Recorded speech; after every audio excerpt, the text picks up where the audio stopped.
Hi viewers, అందరికి welcome friends. మన ఛానల్కి స్వాగతం friends. Punjab Kings versus Gujarat Titans మధ్య మ్యాచ్లో ఉత్కంఠభరితంగా సాగినటువంటి మ్యాచ్లో మొత్తానికి మంచి విజయాన్ని అయితే నమోదు చేసుకుంది. 3 వికెట్ల తేడాతో పంజాబ్ కింగ్స్ ఘనమైన విజయాన్ని సాధించింది. నువ్వా నేనా అన్నట్టుగా సాగినటువంటి మ్యాచ్లో మొదట 3 మ్యాచ్లు ఏకపక్షమైనటువంటి మ్యాచెస్ అయినప్పటికీ నిన్నటి మ్యాచ్లో మాత్రం చాలా ఉత్కంఠగా సాగిందని చెప్పుకోవచ్చు.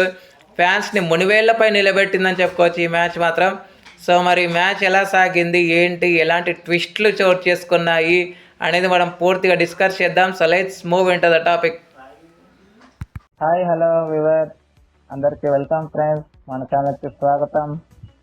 మా ఛానల్లో మీకు కనుక వీడియోస్ నచ్చితే లైక్ చేయండి, షేర్ చేయండి, కామెంట్ చేయండి మరియు సబ్స్క్రైబ్ చేయండి.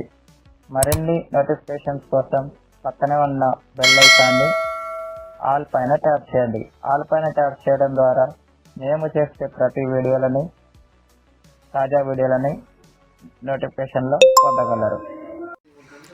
సో టాస్ గెలిచి మొదట అయితే ఫీల్డింగ్ అయితే ఎంచుకుంది పంజాబ్ కింగ్స్. సో దానికి తగ్గట్టుగా అయితే పర్వాలేదు అన్నంత స్టార్ట్ అయితే గుజరాత్ టైటాన్స్కి వరించడం జరిగింది. సాయి సుదర్శన్ అండ్ శుభ్మన్ గిల్ మంచి ఓపెనింగ్ ద్వయం అన్నంత విషయం మనందరికీ తెలుసు. సో దాని మాదిరిగానే పార్ట్నర్షిప్ కూడా అలాగే వచ్చింది మరి. కానీ సాయి సుదర్శన్ మాత్రం క్రీజ్లో టైం స్పెండ్ చేయలేకపోయాడు వచ్చిన స్టార్ట్కి. సో 13 రన్స్ వేసి తను అవుట్ అయిన తర్వాత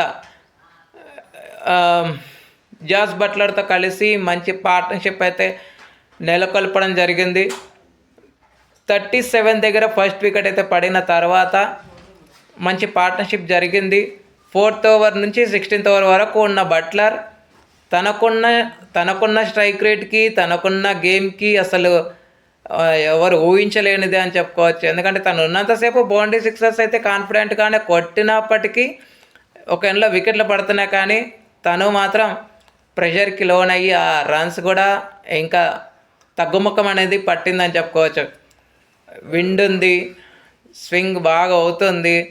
బ్యాట్కి బాల్కి ఎవరికి కూడా ఫేవర్గా లేదు. నిన్నటి పిచ్ మాత్రం బ్యాటర్స్కి ఫేవర్గా లేదు, ఇటు బౌలర్స్కి ఫేవర్గా లేదు. కానీ మంచి కాంటెక్స్ట్ అనేది చూస్తాం. సో ఫాస్ట్ బౌలర్స్ మాత్రం ఫుల్గా ఎంజాయ్ చేశారు. అండ్ యూజిచేయల్కి కూడా నిన్న వికెట్స్ కూడా వచ్చాయి, మిస్టర్ స్పిన్నర్. సో తర్వాత బట్లర్ కూడా 38 రన్స్ వేసి అవుట్ అయిన తర్వాత అంటే అంతకంటే ముందు గ్లెన్ ఫిలిప్స్తో ఒక చిన్నపాటి పార్ట్నర్షిప్ అయితే వచ్చినప్పటికీ గ్లెన్ ఫిలిప్స్ 25 రన్స్ వేసి అవుట్ అయినాక బట్లర్ కూడా అవుట్ అయినాక బట్లర్ ఎప్పుడైతే అవుట్ అయ్యాడో రన్స్ అనేది ఇంకా ఫ్లో అనేది చాలా వరకు తగ్గింది గైస్, చాలా వరకు తగ్గింది. రాహుల్ త్రిపాఠి వచ్చినప్పటికీ తను మాత్రం తన షాట్స్తో అయితే ఆకట్టుకోలేకపోయాడని చెప్పుకోవచ్చు. షారుఖ్ ఖాన్ 4 రన్స్ వేశాడు, రాహుల్ త్రిపాఠి 11 రన్స్ మాత్రమే చేశాడు. తత్ఫలితంగా లాస్ట్ ఓవర్ మాత్రం హై డ్రామాని క్రియేట్ చేసింది. హర్షదీప్ సింగ్ వేసినటువంటి ఓవర్ ఏదైతే ఉందో చాలా వరకు హై డ్రామా అయితే క్రియేట్ చేసిందని చెప్పుకోవచ్చు. ఆ ఓవర్లో 4 డాట్ బాల్స్ వచ్చిన విషయం తెలిసిందే, కానీ ఫ్రీ హిట్ని మాత్రం యూజ్ చేసుకోలేకపోయారు. అదొక్కటి కొంచెం పంజాబ్ కింగ్స్కి కలిసి వచ్చే అంశంగా చెప్పుకోవచ్చు. సో 4 వైడ్లో ఒక నో బాల్ అయితే ఆ ఓవర్లో నమోదవ్వడం విశేషం. ఎక్స్ట్రాస్ టోటల్గా 14 ఎక్స్ట్రాస్ ఇచ్చారు. 14, not a joke, not excused also. So wickets కనుక చూస్తే మార్కో యాన్సన్కి 1, యూజిచేయల్కి 2, విజయ్ కుమార్ వైశాఖ్ 3 వికెట్లు అయితే తీసుకోవడం విశేషం. 3 వికెట్లు తీసుకొని దగ్గర ఒక 30+ రన్స్ అయితే ఇచ్చాడు, 34-35 ఇచ్చాడు. సో అనంతరం లక్ష్య ఛేదన ఆరంభించిన పంజాబ్ కింగ్స్కి ఆదిలోనే ఎదురు దెబ్బ తగిలింది. ఇన్ఫాక్ట్ సబ్గా వచ్చినటువంటి ప్రియాంశ్ ఆర్య ఇన్ఫాక్ట్ అయితే చేయలేకపోయాడు. సో 7 రన్స్ తను అవుట్ అయ్యేసరికి స్కోర్ కూడా 7 ఉండింది. ఆ టైంలో కూపర్ కనోలీ అదేవిధంగా ప్రభ్సేంద్రన్ సింగ్ ఇద్దరు కలిసి ఎడాపెడా బౌండరీ సిక్సర్లు సాధించి పెట్టారు.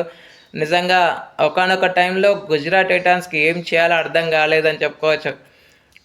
చాలా వరకు రన్స్లో అనేది వరదలా పారుతుంది. 110 వరకు మంచి డ్రైవర్ సీట్లోనే ఉంది, మంచి పొజిషన్లోనే ఉంది. అనుకున్నంత ఓవర్స్లోనే ఫినిష్ చేస్తారా అన్నంత ఇమాజినేషన్స్ కూడా చాలా మందిలో కలిగాయి. కానీ ఎప్పుడైతే ప్రసిద్ధ్ కృష్ణని ప్రవేశపెట్టారో అంటే 11th ఓవర్ వరకు Punjab Kings and driver seat తర్వాత ప్రసిద్ధ్ కృష్ణని ఎప్పుడైతే ప్రవేశపెట్టారో అక్కడ నుంచి వికెట్స్ పడుతూనే వచ్చాయి. ప్రభ్సింద్రన్ సింగ్ 37 రన్స్ వేసి అవుట్ అయినాక పార్ట్నర్షిప్కి 76 రన్స్ పార్ట్నర్షిప్కి బ్రేక్ పడింది. ఆ తర్వాత శ్రేయస్ అయ్యర్తో పార్ట్నర్షిప్ వచ్చినప్పటికీ శ్రేయస్ అయ్యర్ కూడా 18 రన్స్ అయితే చేసి అవుట్ అయ్యాడు. తనకి ఇంజురీ అయింది. ఆ ఇంజురీ నుంచి కూడా రికవర్ అయ్యాడు, ఏం పర్వాలేదని కూడా చెప్పాడు. కాకపోతే నెక్స్ట్ మ్యాచ్ అయితే ఉంటాడు ఖచ్చితంగా శ్రేయస్ అయ్యర్. సో తర్వాత 110 దగ్గర నుంచి 118 వరకు 6 వికెట్స్ లాస్ అయింది. మినీ కొలాప్స్ అనేది చూసాం. తర్వాత స్కోర్ చేరువుగా వస్తుంది, ఇంకా విన్నింగ్ ఈజీ ఈక్వేషన్లోకి వస్తుంది అనుకుంటున్న టైంలో మళ్ళీ వికెట్ పడింది. మార్కో యాన్సన్ అవుట్ అయ్యాడు ఈసారి. కానీ బ్రాట్లెట్ ఎప్పుడైతే 19th ఓవర్ మొమెంటం అనేది మొత్తం పంజాబ్ కింగ్స్ వైపు మళ్ళింది. 18th ఓవర్ వరకు Gujarat Titans on top, plans ఫలించాయి, ప్రతిదీ వాళ్ళ వశమైందని చెప్పుకోవచ్చు, ప్లాన్స్ ప్రతిదీ. తర్వాత ఎప్పుడైతే 19th ఓవర్లో ఫస్ట్ బాల్ 6 అయితే వెళ్ళిపోయిందో అక్కడి నుంచి మొత్తం మొమెంటం అనేది పంజాబ్ కింగ్స్ వైపు మళ్ళింది. కూపర్ కనోలీ బౌండరీస్ అయితే సాధించి 2 రన్స్ కావాల్సిన టైంలో అది వైడ్ తీసుకోవడం, ఆ తర్వాత ఆ బాల్కి డాట్ చేయడం, నెక్స్ట్ బాల్కి 4 కొట్టి మ్యాచ్ అయితే ఫినిష్ చేశారు. 19.1 ఓవర్స్లో మ్యాచ్ అయితే ఖతం.